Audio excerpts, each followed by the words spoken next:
नाज़रीन, मैं हूं जुल्करनैन हैदर। आप देख रहे हैं ZH न्यूज़। नाज़रीन, आज है 24 जनवरी बरोज़ एतवार। आज आपको एक ख़बर देता हूं कि जो ख़बर है वो लाहौर से है। वज़ीर-ए-आज़म पाकिस्तान ने पंजाब में जब दौरा किया तो उस दौरान एक इजलास में उन्होंने वाज़ेह तौर पे कहा कि पूरे पंजाब में जो कब्ज़ा ग्रुप है उनके ख़िलाफ़ कार्रवाइयाँ तेज़ की जाएँ। ख़ास तौर पे लाहौर का ज़िक्र किया गया, और अगर हम लाहौर का नाम लें तो फिर कब्ज़ा ग्रुप के हवाले से एक जो बड़ा नाम आता है वो खोखर बरादरान का आता है।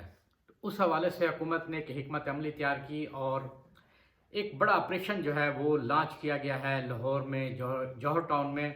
और वहाँ पर जो 38 कनाल की अराज़ी है उसका दावा किया जा रहा है कि वो वागुजार करा ली गई है।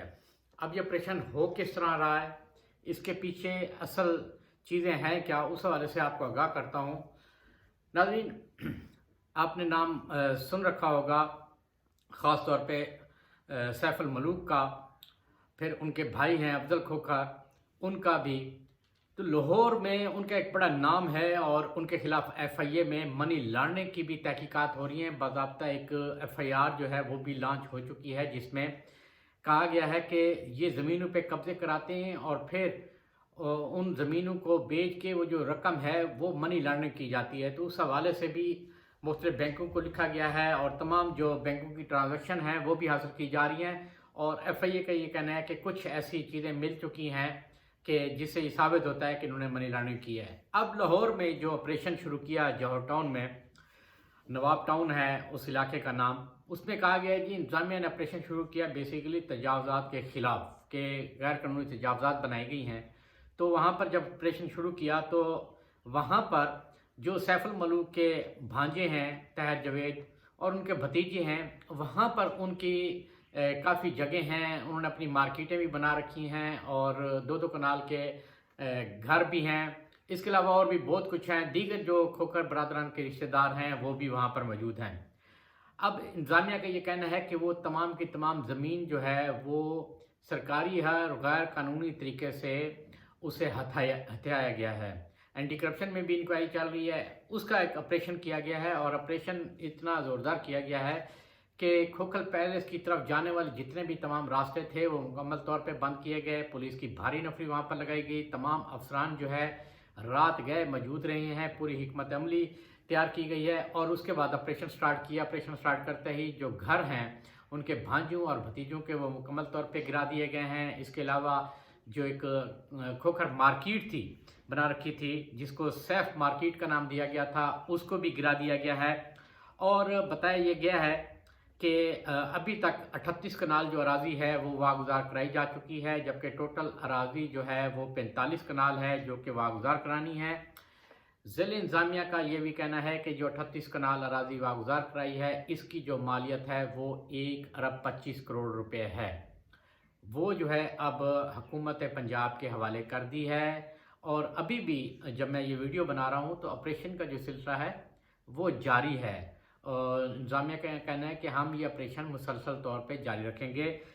ये भी साथ साथ बता दूँ, इससे पहले सैफ अल मलूक से भी 80 कनाल अराज़ी जो है वो वागुजार कराई गई थी। एक बड़ी अहम जो दिलचस्प इसमें बात आई है कि 100 कुछ कनाल अराज़ी थी, ये जनाब ड्राइवर रोड पर थी, ये भी वागुजार कराई गई है। और ये जो ज़मीन थी सैफ अल मलूक और मुबीन दाऊद, मुबशर और अफजल खान ने, ये ज़मीन जो है बेसिकली थी पारसी ख़ानदान की, जिसका नाम ऐदल डेंशा जी थी। और डेंशा जी वो क्योंकि जब मरे तो उनकी कोई औलाद भी नहीं थी और उनकी औलाद ना होने की वजह से ये जो प्रॉपर्टी थी अरबों रुपए की ये लावारिस पड़ी हुई थी। तो इन्होंने क्या किया, पटवारी से मिलकर साज़बाज़ करके वो सारी ज़मीन अपने नाम करवा ली। अब वो जो ज़मीन है वो जो वागुजार कराई गई है वो पंजाब हुकूमत ने ऐलान किया है कि वो मफाद आमा के लिए इस्तेमाल की जाएगी। कोई फलाही इदारा कह सकते हैं, कोई चीज़ ऐसी बनाई जा सकती है जिससे आम आदमी भी फ़ायदा ले सकता है, लोगों को फ़वाइद पहुँचाए जा सकते हैं। उसमें उन्होंने बताया है कि जी जो अब तक घर गिराए गए हैं वो 2-2 कनाल के घर हैं। मगर दूसरी तरफ अगर खोखर बरादरान की बात करें तो वो ये कहते हैं कि ये तमाम की तमाम जो जायदाद है हमने कानूनी तरीके से हासिल की थी, हमने ख़रीदी थी اور ریکارڈ میں جو ہے یہ ساری زمین ہمارے پاس ہے، مگر جب ہم اینٹی کرپشن خاص طور پہ مقدمے کی بات کریں تو پھر اس میں یہ جو چیزیں آتی ہیں سامنے وہ یہ ہیں جناب کہ انہوں نے پٹواریوں کے ساتھ مل کے جعل سازی کی، جعلی ڈاکومنٹ تیار کیے، جعلی ڈاکومنٹ تیار کرنے کے بعد یہ زمین جو ہے وہ اپنے نام کرا لیتے تھے اور اس کے اوپر پھر اپنی مارکیٹیں بھی بنا لیتے تھے، فارم ہاؤس بھی بنا لیتے تھے اور گھر بھی بنا لیتے تھے۔ تو بڑے عالی شان بنگلے جو ہیں وہ بنائے گئے تھے۔ کھوکھر پیلس جو ہے وہ سنا ہے کہ انتہائی قیمتی ہے، اربوں روپے کی زمین بھی ہے، جو اگر اس کی بلڈنگ کو بھی ہم شمار کریں تو وہ ایک بڑا شاندار عالی شان بنایا گیا تھا، اس کو بھی حکومت نے اب گرا دیا ہے اور حکومت کا یہ کہنا ہے کہ یہ جو آپریشن ہے یہ جاری رہے گا اس وقت تک جب تک مکمل طور پہ ان سے جو غیر قانونی طور پہ انہوں نے زمینیں ہتھیار رکھی ہیں وہ واپس نہیں ہو جاتی۔ ناظرین، بہت اچھا اقدام ہے جو کہ حکومت نے پہلے بھی کیا تھا اور اب بھی کر رہی ہے۔ یہ صرف اقدام جو ہے لاہور کی حد تک نہیں ہونا چاہیے بلکہ پورے پنجاب میں بھی ہونا چاہیے، اسلام آباد میں بھی ہونا چاہیے۔ پنجاب کے اور بڑے شہر ہیں جہاں پہ سرکاری زمینوں پہ قبضے کیے گئے ہیں، ایک رف اندازے کے مطابق کھربوں روپے یعنی اربوں ڈالر کی زمینیں ہیں جس پر بااثر لوگوں نے قبضے کر رکھے ہیں، اور اگر وہی زمینیں واگزار کرا لی جائیں تو حکومت ان سے بڑے اس زمین کے ذریعے بڑے فائدے حاصل کر سکتی ہے، بڑے پیسے بھی کما سکتی ہے۔ وہی زمین اگر فروخت بھی کی جائے تو اربوں ڈالر بھی آ سکتے ہیں، کیونکہ اس وقت ہماری جو معاشی صورتحال ہے وہ اتنی اچھی نہیں ہے۔ ہمیں اب ایسا کرنا پڑ رہا ہے کہ اسلام آباد کا ایک F9 پارک ہے جس کو گروی رکھا جا رہا ہے اور اس کے عوض 500 ارب روپے کے جو بین الاقوامی حقوق ہیں وہ لیے جائیں گے۔ تو اگر وہی زمینیں واگزار کرائی جائیں، انہی زمینوں کو ہی بیچا جائے، سرمایہ کاروں کو دیے جائیں، مختلف کمپنیوں کو دیے جائیں، تو وہ پیسے اتنے آ سکتے ہیں کہ ہمیں قرضے لینے کی ضرورت ہی نہ پڑے۔ اس وقت جو ضرورت ہے وہ یہی ہے کہ اسی قسم کے جو آپریشن ہیں اسی طرح کہ بغیر کسی کی سفارش سنے آپریشن کیے جائیں اور پورے پنجاب میں کیے جائیں۔